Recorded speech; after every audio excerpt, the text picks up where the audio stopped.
She thought she was in control, until he appeared. Kemi despises Nick, rich, handsome, billionaire and hiding a secret. He's still married. Sparks fly, hearts break, and danger lurks around every corner. Will their love destroy her, or be the greatest thing that ever happened to her? Find out in this thrilling romance. Don't forget to subscribe, hit like, and comment your thoughts below. You won't want to miss a single twist.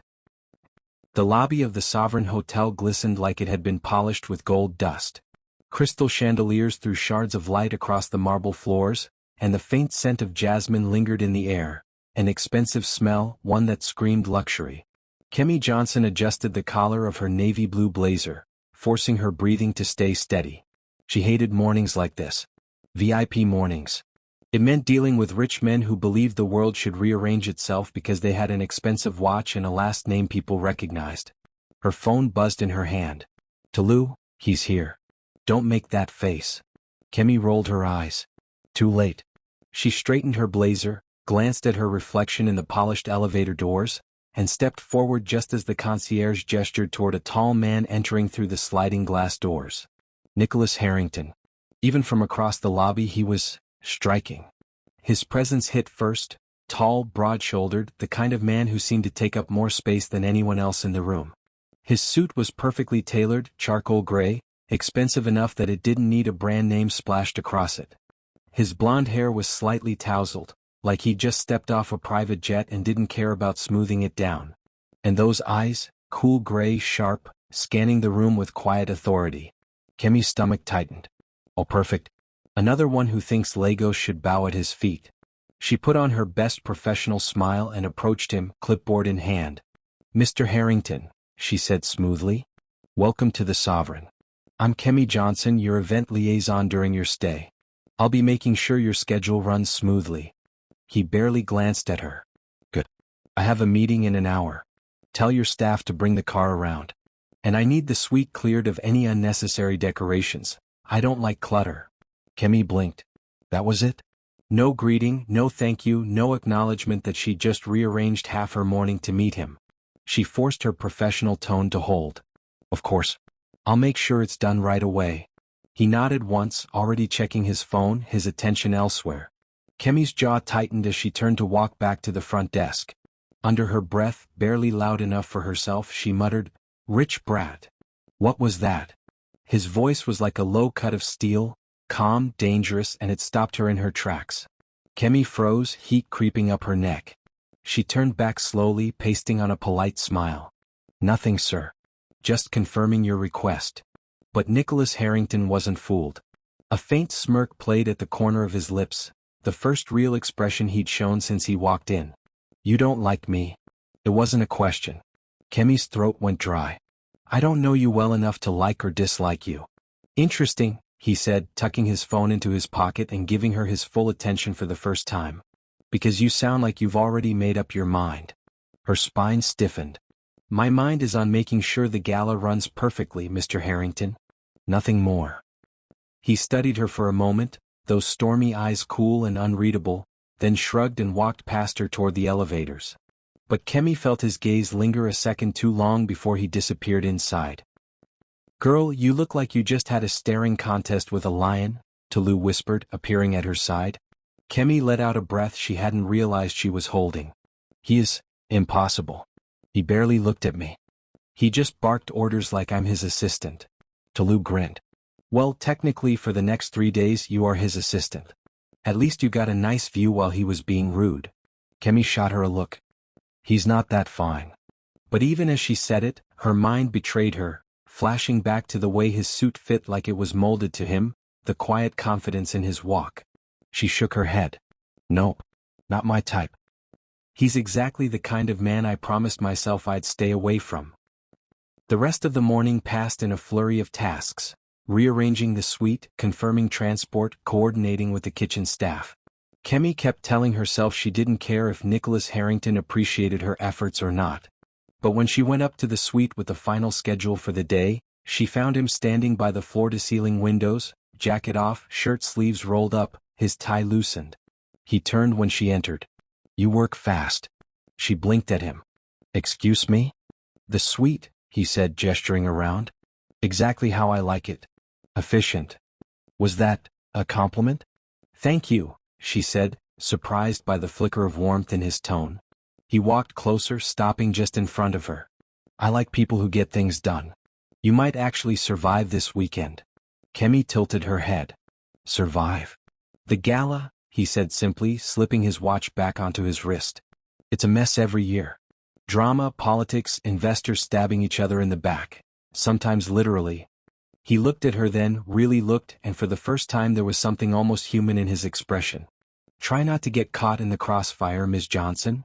And with that, he brushed past her and grabbed his jacket. Kemi stood rooted to the spot long after he left, her clipboard pressed against her chest. She hated men like Nicholas Harrington. So why was her pulse racing? The rain started just after sunset, washing Lagos in silver streaks. By the time Kemi left the ballroom, her legs ached from standing all day and her brain buzzed with last-minute changes to the seating chart. She had hoped Nicholas Harrington would be too busy to notice her existence tonight. No such luck. He was leaning against the bar in the lobby lounge, his gray suit jacket draped casually over a stool, the top 2 buttons of his shirt undone. He looked like he owned the entire hotel, which for all Kemi knew he probably could. Ms. Johnson. His voice was smooth, annoyingly calm. Kemi straightened her shoulders, clutching the tablet with the updated schedule. Mr. Harrington. I was just coming to give you tomorrow's agenda. He gestured to the empty stool next to him. Sit. She hesitated. She had half a mind to tell him she was too busy, but her feet were screaming at her. Against her better judgment, she sat. Nick glanced at her tablet but didn't take it. You work too much. Kemi blinked. Excuse me? You haven't taken a break since I arrived, he said, sipping his drink. Even my assistant has gone to bed by now. She frowned. Some of us don't have assistants to dump work on, Mr. Harrington. He chuckled softly. Touché. There was a brief silence. The sound of rain pattering against the glass windows filled the space between them. You still don't like me, he said suddenly. Kemi stiffened. It's not my job to like you, Mr. Harrington. It's my job to make sure your events run smoothly. Nick turned on the stool, fully facing her now. Call me Nick. And for the record, I don't particularly care if people like me. Clearly. He grinned, and for a moment he didn't look like the intimidating billionaire she'd met yesterday. He looked almost boyish. But you do care, he said softly. Kemi's stomach flipped. I don't. Yes, you do. You've been avoiding me since I got here, which means you're either terrified of me, and you don't look like a woman who scares easily, or you care enough to be angry. Kemi opened her mouth, then shut it again. You're insufferable. Nick laughed, a deep, genuine sound that caught her off guard. You might be the first person to say that to my face this year. Before Kemi could respond, her phone buzzed. It was a message from the kitchen. Menu crisis. Chef furious. Says we're short on imported caviar. Of course, she muttered under her breath, standing. Work never ends. Nick raised an eyebrow. Problem? Nothing I can't handle, she said, already striding toward the service elevator.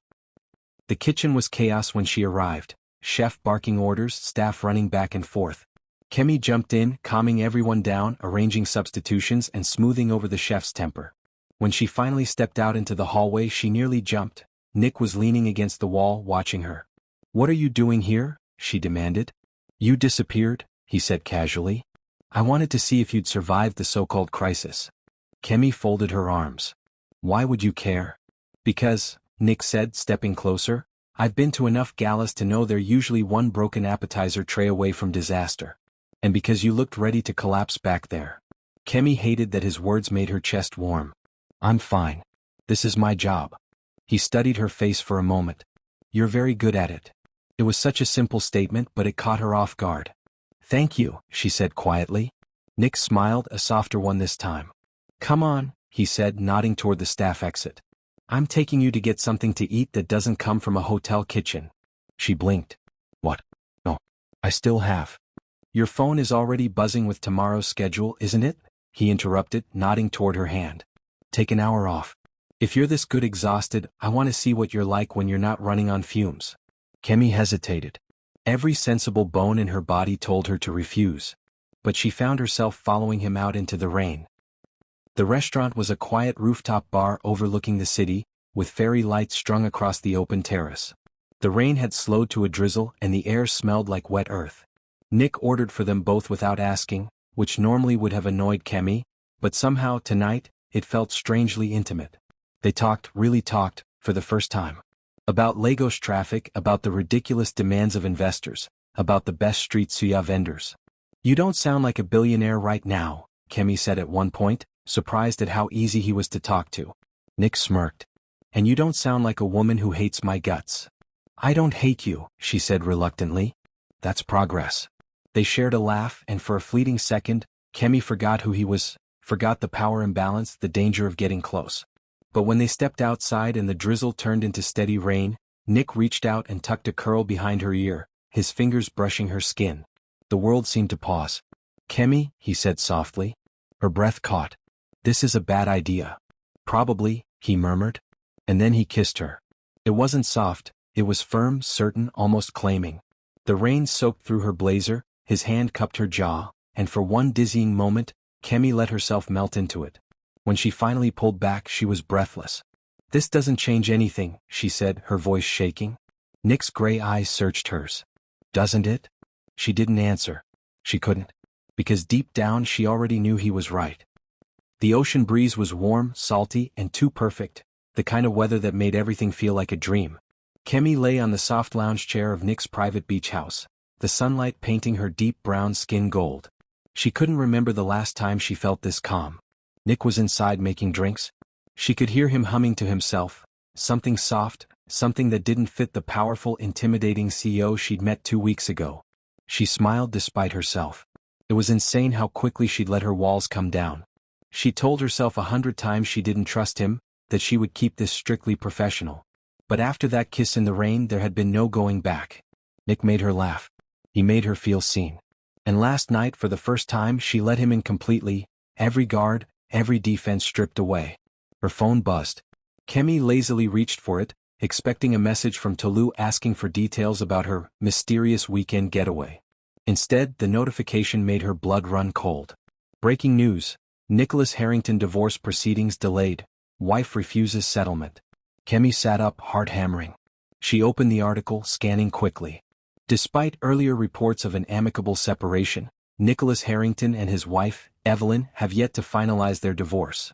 Legal documents filed this week suggest ongoing disputes over assets. Sources close to the couple claim Evelyn is refusing to sign until certain conditions are met.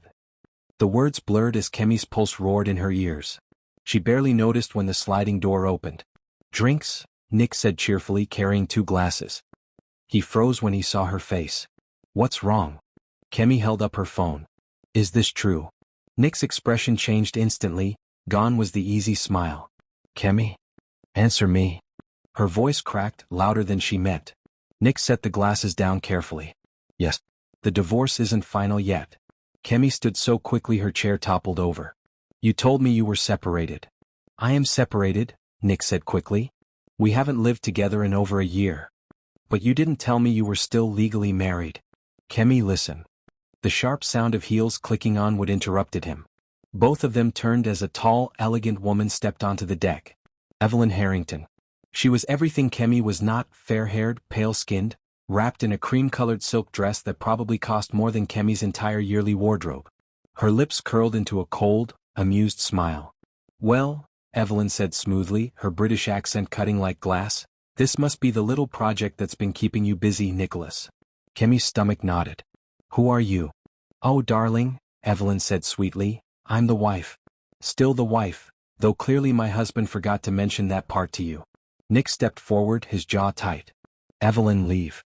"Oh no," she purred, ignoring him.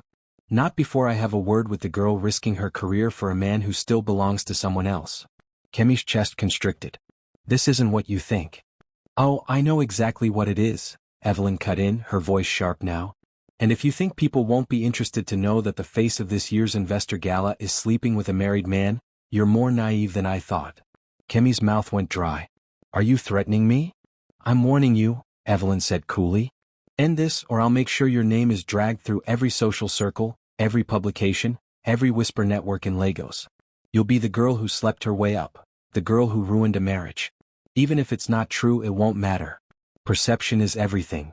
Nick's voice was ice. "Evelyn, that's enough." But Kemi was already backing away, humiliated, furious, her chest burning. "This is exactly why I didn't tell you sooner," Nick said, turning to her, his voice desperate now. "I knew she'd do this. I didn't want to scare you away before I had a chance to." "To what?" Kemi snapped, tears stinging her eyes. "To make me fall for you first? To trap me in this before I knew the truth?" Nick flinched like she'd slapped him. "Kemi, I love." "Don't." Her voice broke. "Don't say that now." She turned, grabbing her bag with shaking hands. Nick reached for her arm, but she stepped back like his touch burned. "You should have told me the truth, Nick. You should have given me a choice." "Kemi?" But she was already gone, the sound of her footsteps swallowed by the crashing waves. Nick stood there, staring at the door, his throat tight. Evelyn smirked. "You always did have terrible taste," she said softly before turning and walking back toward the beach. Nick didn't move. He didn't chase her. Because for the first time in years, Nicholas Harrington didn't know how to fix what he'd broken. The cafe was quiet, the hum of the city just a distant murmur through the glass windows. Kemi sat at the corner table, hands clasped tightly around a cup of tea she hadn't touched. 3 weeks. It had been 3 weeks since a lash, 3 weeks since she'd slammed the door on Nicholas Harrington and everything he represented. 3 weeks since her heart had broken in a way she didn't think was possible. She told herself she was fine. She told herself she didn't miss him. But every time she closed her eyes, she could still feel the ocean breeze, still hear the sound of his voice when he said her name like it was something fragile. And now he was late. She told herself she didn't care. But when the bell over the cafe door chimed, she looked up so fast her neck hurt. Nick stood there, rain-soaked and disheveled, no suit jacket, his shirt wrinkled, his hair damp and sticking to his forehead. He looked nothing like the untouchable billionaire she'd first met. He looked wrecked. "Kemi?" His voice was hoarse, raw. She forced herself to stay seated, to keep her face neutral. "You have 10 minutes. Nick walked to the table slowly, like a man approaching a cliff. When he sat, he didn't lean back like he usually did. He leaned forward, elbows on his knees, head in his hands for a moment before looking up. "I'm sorry." The words were quiet, but they felt heavy. "I'm sorry I lied by omission. I'm sorry I let Evelyn corner you like that. I'm sorry I didn't protect you." His gray eyes were bloodshot, haunted. "I should have told you everything from the start. I was just terrified." "Terrified of what?" Kemi asked softly, even though her throat was tight. "Of losing you before I had a chance to show you I'm not the man you think I am," Nick said, his voice breaking. "Everyone always assumes the worst of me, that I'm cold, that I'm selfish. And maybe I am, but with you." He swallowed hard, dragging a hand through his damp hair. "With you, I wanted to be better. I wanted to be the man who deserved you. And when I saw you walk away that night, I swear, Kemi, it felt like someone ripped the ground out from under me." Her chest ached. "You let me walk away," she whispered. Nick shook his head, eyes glistening. "Because I thought I deserved it. Because I do deserve it. I lied. I let my fear ruin the only good thing I've had in years." For a moment he didn't look like Nicholas Harrington, billionaire tech mogul. He just looked like a man on the edge of breaking. "Please," he said, his voice almost a whisper now. "I'm not asking you to forgive me right now. I'm asking you to let me try again. To earn your trust back no matter how long it takes. I'll wait as long as I have to. I'll do whatever you ask. Just, don't shut me out forever." Kemi's vision blurred. She hated that he still had this effect on her, hated that her heart was thundering in her chest like it wanted to leap out and meet him halfway. "You hurt me, Nick." Her voice cracked. "You humiliated me." "I know." His voice shook. "And I hate myself for it. If I could take it all back, I would. If I could trade every cent I own just to undo what Evelyn did to you, I'd do it without thinking. None of it means anything without you." The cafe was quiet, save for the sound of rain. For a long time Kemi didn't speak. She just looked at him, really looked at him, the man who had turned her world upside down, who had made her furious, made her feel alive, made her vulnerable. "You're not going to make this easy," she said finally. A flicker of hope lit in his eyes. "I don't deserve easy." She let out a shaky laugh. "No, you don't." Then, slowly she reached across the table. Nick's breath caught as her fingers brushed his. He took her hand gently, almost reverently, like he was afraid she'd pull away. "This doesn't erase what happened," Kemi said. "You still have to prove I can trust you. That I'm not just another mistake you can afford to make." "You're not a mistake," Nick said fiercely. "You're the only thing I've done right in a long, long time." For the first time since a lash, Kemi let herself breathe. "Okay," she whispered. Nick's shoulders sagged with relief, his hand gripping hers tighter. He didn't lean across the table to kiss her, not yet. Instead, he just sat there holding on like she was the only thing keeping him together. And maybe for now that was enough. The sun dipped low over Lagos, painting the skyline gold. The rooftop restaurant buzzed with quiet laughter and clinking glasses, but all Kemi could hear was the sound of her own steady heartbeat. Nick sat across from her, looking annoyingly handsome in his rolled-up white shirt sleeves and open collar. He wasn't wearing a suit. He rarely did anymore unless he absolutely had to. 6 months ago, she never would have believed this version of him existed. He'd kept every promise. Evelyn was gone, not just legally but completely out of his life. The divorce had been finalized after a brutal few weeks of negotiations, and Nick hadn't hidden a single detail from Kemi. He had even refused to attend an important investor meeting until she agreed to read through the final documents with him. She hadn't just been his girlfriend during those months, she'd been his partner. And tonight, as she looked at him, she knew he'd done more than earn her trust back. "You're smiling," Nick said, watching her with that quiet intensity that still made her stomach flip. "Am I?" Kemi asked, trying not to grin wider. "Yes."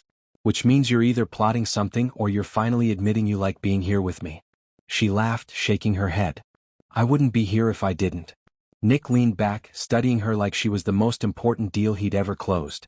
"I still wake up afraid you'll decide this was all a bad idea and leave." "Nick," she reached across the table, covering his hand with hers. "I stayed, didn't I?" His shoulders relaxed, and for a moment, there was just silence between them, the kind that felt warm instead of heavy. Then Nick stood, moving around the table. Before Kemi could ask what he was doing, he was kneeling on one knee, right there on the rooftop, pulling a small velvet box from his pocket. The quiet restaurant suddenly went still. "Kemi," he said, voice steady but eyes vulnerable. "I don't want to just be the man who hurt you and had to earn you back.